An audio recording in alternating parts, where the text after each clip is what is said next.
ကိုအိမ်မက်ကိုဖျောက်ပြီးမိသားစုအတွက်အသက်ရှင်နေတဲ့လူငယ်တိုင်းမဖြစ်မနေနားထောင်တဲ့စကားမနက်တိုင်းမျက်လုံးဖွင့်လိုက်တာနဲ့ကိုအိမ်မက်အတွက်မဟုတ်ပဲမိသားစုအဆင်ပြေဖို့ပဲအလုပ်လုပ်နေရတဲ့လူငယ်တွေရှိပါသလား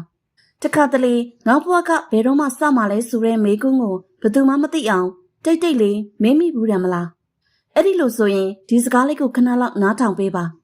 နံပါတ်1မင်းဆုံးလုပ်ခဲ့တာရှုံးနေတာမဟုတ်ဘူး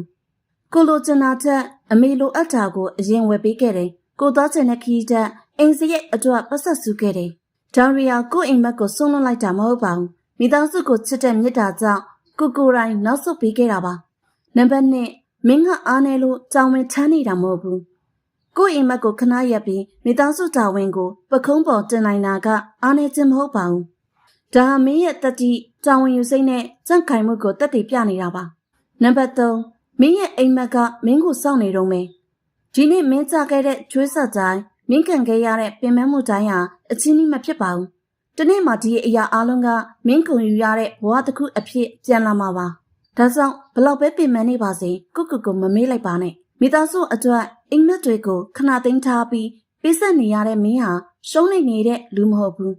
တကယ်ကိုလေးစားထိုက်ပြီးဂုဏ်ယူထိုက်တဲ့လူငယ်တစ်ယောက်ပါယုံကြည်ထားပါမင်းရောက်ချင်တဲ့ဘဝစီကိုတနေ့မိုးချရောက်မှာပါ